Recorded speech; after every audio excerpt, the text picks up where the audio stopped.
Hello les gars, troisième vlog. Aujourd'hui, je me mets vraiment à taffer. Aujourd'hui, je vais vous expliquer mon business, ce que j'ai fait et ce que je continue à faire. Je vous laisse tout de suite avec moi du passé. Là, je suis posé sur le rooftop. Je suis en train de taffer pour une fois. Pour une fois, je taffe en Thaïlande. Là, bonne nouvelle sur le taf. Mon application de gestion de collection de Pokémon doit être bientôt publiée dans 3 jours, il me semble. 3-4 jours. Non, j'abuse. Non, je sais plus. Bon, ça doit être entre 3 et 5 jours. Normalement tout fonctionne, donc c'est cool. Quoi d'autre? Ça me fait chier là, je peux pas me connecter sur LinkedIn, je peux vérifier mon identité, donc ça me fait chier.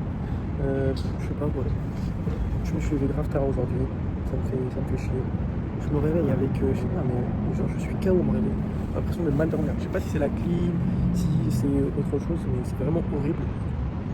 Et voilà. Là, je pense que je vais taffer encore une petite heure ou deux. Je vais essayer de bouger. Normalement, j'ai des rendez-vous la semaine pro et cette semaine, il y a peut-être un mec qui est chaud pour qu'on se voit demain. Des mecs que j'ai trouvé sur LinkedIn qui vivent à Bangkok et étaient français. Donc, j'ai encore envoyé quelques DM sur WhatsApp. Et voilà, ça me semble good. Hein. Est-ce que j'ai autre chose à dire, les gars? À part que je suis KO H24. Mais j'ai pas encore mangé aujourd'hui. J'ai pas encore bu un truc. En fait, Niki, j'étais trop dans une frénésie de bouffe là. Je bouffais dès que j'étais réveillé, dès que je sortais, je devais bouffer un truc, alors qu'il n'y a pas besoin. C'est juste parce que j'avais envie de tout goûter, mais en vrai, en 2 semaines, il y a de quoi faire. Moi, je pense que là, je vais commencer à bouffer. En fait, je vais commencer à arrêter de taffer dès que j'aurai faim. Et s'il fait nuit, on verra. Donc voilà. Est-ce que je vous montre un peu la vue? Ouais. Voilà, regardez. Là, s'il y a des informations confidentielles, les floues, toujours à la flemme, venez me hacker. Bon, il n'y avait pas mon point, ça va tranquille. Mais ouais, c'est assez stylé. Là, on voit tout Bangkok, c'est vraiment stylé. Je sais pas où je vais partir encore juste après. Dès que j'ai faim, je pense que je vais décaler et je vais demander à Jimmy où aller et basta. On voit des gens passer derrière. J'ai vu, en vrai, il y a beaucoup de Chinois en Thaïlande. C'est assez abusé. J'ai vu des Français hier, je l'ai pas mis dans le blog, mais c'est des petits retraités qui ont passé toutes leurs années depuis 4 ans à Bangkok. Ah, pas à Bangkok, à Thaïlande. Des tours chaque fois, il restait comme 2 jours à Bangkok et que moi qui reste 2 semaines à Bangkok avec différents autres. Donc voilà. Bon, je vous reprends si j'ai des vues sur le taf.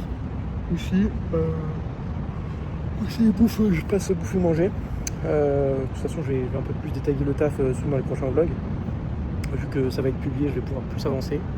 Là, j'ai pas créé de nouveau ça, j'ai pas amélioré les circonstances, tout a été fait avant la Thaïlande. Peut-être serait cool que j'en parle. En vrai, je pense qu'on peut en parler. Hein. Je peux vous montrer un peu ce que je fais. Donc ça, c'est une des applications que j'ai créées qui va bientôt être publiée sur le store, qui te permet de traquer ta collection Pokémon, regarder le prix de tes cartes, combien elles valent, combien ça a baissé, combien ça a monté, est-ce que tu es en bénéfice dessus ou pas, suivre en collection, tu vois, comme ça. Ça, c'est un peu technique. Scanner tes cartes pour avoir le prix. Là, tu as un peu genre la bourse de Pokémon où tu as les prix des items les plus à la mode, donc les ETB display, tu peux choisir par langue, parce que le prix en différents des langues sont différents avec les langues. Et là, tu as un petit bot Vinted qui récupère toutes les annonces qui sont postées. En fait, j'ai une 5G de merde en Thaïlande, j'ai un truc 5G limité, mais je sais pas parce que je suis en rooftop ou que le truc il pue sa mère, mais voilà. Ça, c'est un de mes premiers SaaS qui fonctionne pas encore, mais tous les mecs qui ont testé, tous les bêta-testeurs qui ont testé ont kiffé l'application. En plus, on est 100% gratuit comparé aux autres, donc ça va être assez hardcore. Peut-être on fera les premières ads sur quand on sera en Thaïlande. Je vais essayer de mettre 50 balles de ads sur TikTok et voir à quel point on peut récupérer de l'utilisateur. Donc voilà, là je vais vous montrer un autre SaaS que j'ai.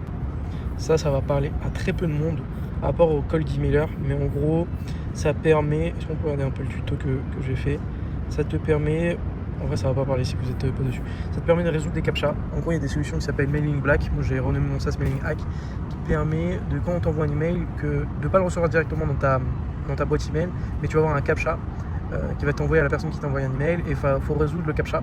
Donc moi j'ai créé un SaaS où tu peux connecter tes adresses email. Est-ce que je peux me connecter direct là? J'ai pas même pas de mot de passe enregistré.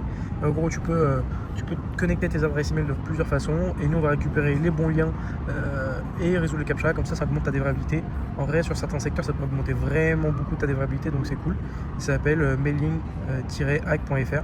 Donc ça c'est cool, mais c'est en fait un marché typiquement européen français, donc ça peut pas pousser à la mort.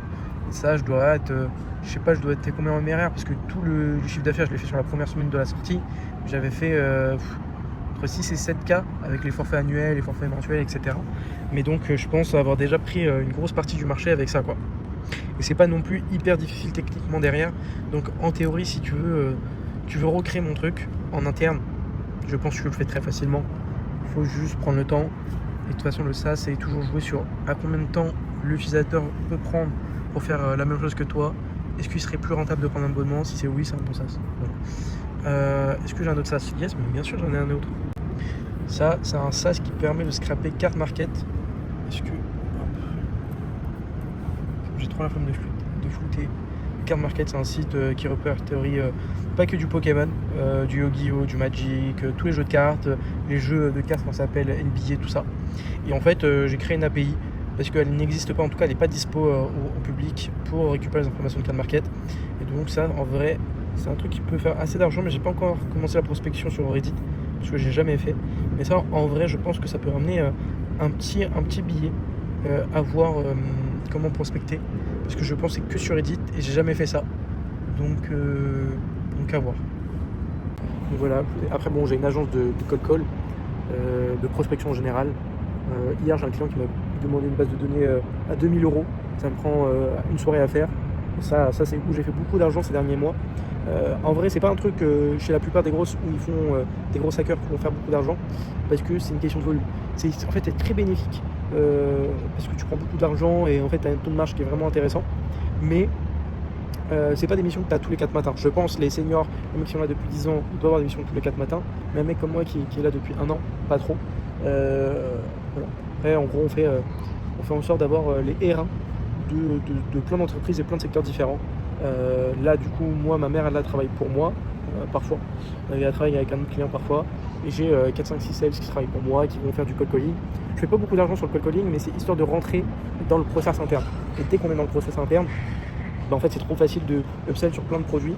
Et moi je vais avoir une façon de voir les choses qui est que en fait je peux tout faire. Depuis Cloud Code je peux tout faire. Je sais pas faire un truc, je sais le faire et je sais le facturer. Comme moi de base j'ai plus une essence de sales, mais qui adore coder.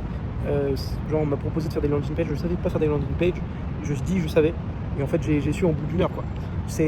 J'en parle avec d'autres personnes, mais avec Cloud Code, et que tu sois un peu jeune, c'est un truc qui est hyper facile à prendre en main, plein de nouveaux trucs, tu vois, la ads, faire des landing pages, faire des sites, pousser des SAP.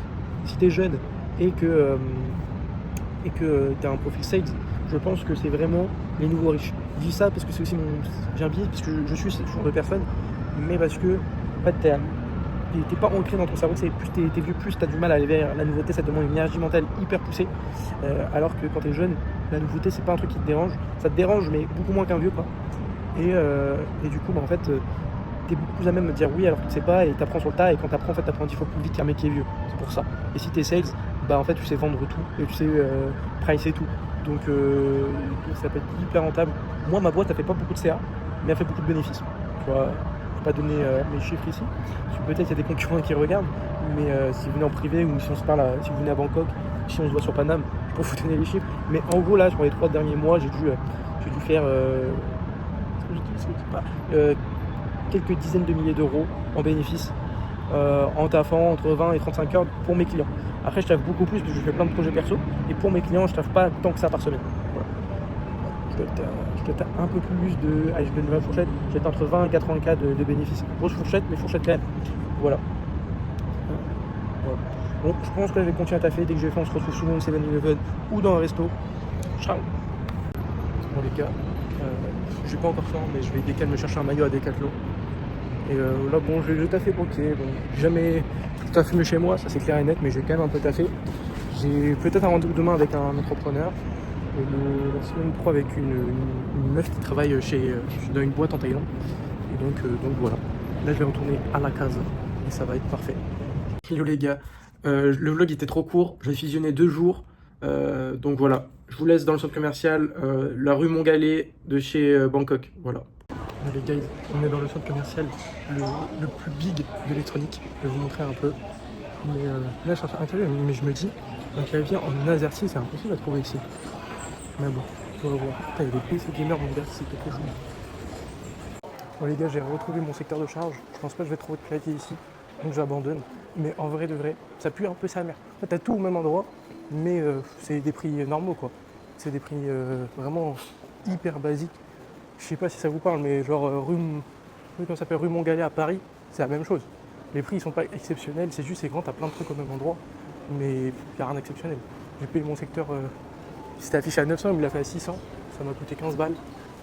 En fait, j'ai trop la flemme de négocier dans ce genre de délire, parce que on négocie pour 3 euros. Moi j'ai la flemme de négocier pour 3 euros, alors que dans ma vie, tu vois, je fais sales, j'aime bien négocier dans la vie en général, mais je sais pas parler anglais, je sais pas parler thaï, et je me vois pas me prendre la tête pour 3 balles, à faire 4-5 boutiques à jouer à la concurrence pour 3 balles, tu vois. Je fais assez d'argent pour pas être à 3 balles près. Donc voilà. Ouais, franchement. Et pour les anciens, si ça vous parle pas la rue de Montgalet, sur de ouf, sur Pouf, un truc comme ça, pour les anciens. Mais bon, c'était pas excellent. Moi je vais retourner à la casa, je vais tester Claude 4.6 ou plus 4.6. Je vais un peu taffer. Peut-être je me prends un truc à manger sur le chemin. Et basta. Hein. Hello les guys. Bon, je commence à bien travailler là. J'ai trouvé une nouvelle idée de bise. Je peux pas vous dire l'idée parce que je dis plus les idées vu avec l'IA comment ça devient trop facile à copier. Je le dis à des gens que je connais, je le dis à des personnes en direct que je sais qu'ils vont pas refaire le truc. Par contre, je dis plus mes idées sur LinkedIn, je dis plus à des gens que je connais pas, je le dis pas sur internet parce que c'est trop facile de créer un concurrent. Je pense que je suis pas le premier à le dire, mais je vais dire bonjour à mon ami Guillaume où je l'ai rabâché. C'est une personne avec qui je voulais m'associer sur son SaaS. Et je lui ai rabâché que s'il n'avait pas une croissance comme ça, c'est sûr qu'il y a un mec qui va copier, qui va être meilleur que toi, qui va être un meilleur sales que toi. Et moi, dans l'idée, à un moment, je me suis dit peut-être reprendre son SaaS et faire mieux que lui.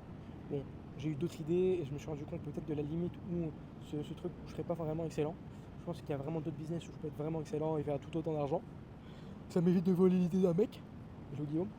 Et voilà, donc je ne l'ai pas fait, mais du coup je peux vous expliquer un peu le process sur comment je vais pousser cette nouvelle idée.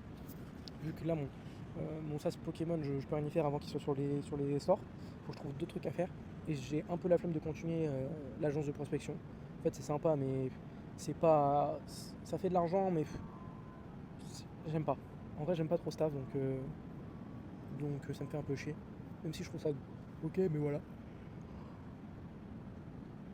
Et du coup, ce que j'ai fait, c'est que je demandais à Claude de résumer tous mes projets qui existaient sur mon serveur. Je lui ai dit fais-moi une analyse, dis-moi d'autres services que je pourrais faire. Il m'a sorti des trucs nuls. J'ai repris ce récap, je l'ai mis dans le Gemini, il m'a dit un truc nul. Puis après, je refais un nouveau prompt et je lui ai dit pourquoi ces SaaS sont intéressants et comment je les ai fait et pourquoi. En fait, je suis pas un mec technique mais qui arrive quand même à faire de l'argent. Je vais vous donner un exemple. Sur mailinghack.fr, le fait de résoudre les captchas est hyper facile. N'importe qui avec un scénario N8N, je pense qu'il le fait, peut-être pas un scénario N8N parce que c'est un peu complexe, mais avec un script Python, il le fait hyper facilement, genre vraiment, c'est vraiment simple. Et mais pourquoi moi j'ai réussi en étant une personne pas technique et une personne voilà, qui est vraiment. En fait, il y a qu'un truc, je suis pas technique. Les captchas étaient faciles à résoudre. Je me suis dit putain, ça se voit, c'est trop facile à résoudre. Parce que j'avais un peu des connaissances de dev sans être dev. C'est vraiment la culture générale de dev sans être dev, c'est hyper important pour le web coding. Et je me suis dit, mais avec un OCTR, c'est hyper facile. Je sais pas qu'est-ce que ça veut dire OCTR, mais je sais que c'est juste un truc qui reconnaît des images. Et je me suis dit, mais c'est trop facile de récupérer le mot et résoudre le captcha. Donc c'était le cas, j'ai vite fait un petit POC de test en interne pour ma boîte et ça a grave bien fonctionné. Et donc je me suis dit que j'allais créer une interface et rendre la friction de zéro. Et en fait, quand tu calcules la dévrabilité que tu gagnes par rapport au prix que tu payes, c'est que dalle et t'as pas envie de recréer un concurrent parce qu'en fait ça te prendrait du temps. Donc moi mon but c'est de faciliter le travail des gens ou en général. Par exemple Pokémon, pourquoi c'était intéressant? Parce que je me suis rendu compte qu'en faisant ma collection Pokémon, les applications puaient sa mère, que je me suis comme moi je paye tout moins cher et que je sais scraper, en fait moi je pouvais scraper les prix beaucoup plus souvent et que ça me coûtait 4 fois moins cher. Donc je scrapais 4 fois plus et ça me coûtait 4 fois moins cher. Donc c'était broken. Et du coup, j'ai juste créé une interface cool, en vrai. Et du coup, j'ai créé un système de scraper pour scraper CanMarket et j'ai extrait ce truc pour en créer une API pour que tout le monde puisse l'utiliser pour n'importe quel TCG, tu vois. Donc c'est toujours ce truc du low code, du low, tu vois, c'est pas un système poussé. On n'est pas là pour créer des gros logiciels, des ERP ou ce genre de trucs. On n'est pas du tout là sur ça. On est là plutôt sur le fait de créer des petits outils qui vont avoir un bénéfice incroyable et qui est facile à coder et en coût logiciel qui est très bas même dès le début. Donc ça veut dire que tu n'as même pas besoin de scale pour baisser tes coûts, dès le début tu es déjà hyper bénéfique. Et donc quand j'ai donné ce contexte à Gemini m'a donné une nouvelle idée et c'est une idée incroyable. À voir si dans le marché réel ça soit intéressant, Mais quand tu vois l'idée, tu te dis c'est incroyable parce que j'ai déjà toutes les compétences pour le faire. En fait, c'est hyper facile. Donc je vais pas coder maintenant le truc. En vrai, je pourrais le faire, mais ça va me prendre 4-5 heures. Est-ce que c'est nécessaire de prendre 4-5 heures pour un truc où je sais pas que ça va faire de l'argent ou pas? Donc ce que je vais faire, c'est que je vais me créer une petite liste de cold calling et d'emailing. Je vais appeler, je vais leur demander si ça les intéresse. En email, je vais dire inscrivez-vous à la liste d'attente. On va faire passer un petit formulaire avant pour un peu estimer combien je vais me faire de thunes. Et voilà. Et je pense que ça peut être mis en place dès aujourd'hui. Tu vois, je peux commencer la prospection dès aujourd'hui. Je pense même que je peux appeler aujourd'hui, envoyer des emails aujourd'hui et voir comment ça rend. Je pense que je peux appeler aujourd'hui, email, je ferai ça peut-être un peu plus tard. Mais voilà. Donc hyper facile. Là, je vais coder la landing page et je reviens vers vous dès que j'ai des nouveaux trucs à vous dire. Les gars, les vlogs c'est tellement déstructuré. Je sais pas faire des vlogs, ça se voit de ouf. Là, je suis en train de finir le truc que j'ai commencé ce matin. La landing page est magnifique. J'ai utilisé, je sais plus comment ça s'appelle, mais un truc pour faire des vidéos avec Cloud Code, c'est magnifique. Attends, est-ce que j'ai le truc là pour vous le donner? Remotion, qui peut se connecter avec Cloud Code et faire des vidéos. J'ai fait une démo du site qui n'existe pas encore, incroyable. Je pense qu'il y a moyen que ça la convertisse un peu plus avec. Et, euh, et voilà. Donc là, moi, je vais finir. Je vais vous laisser dormir et je vous dis ciao.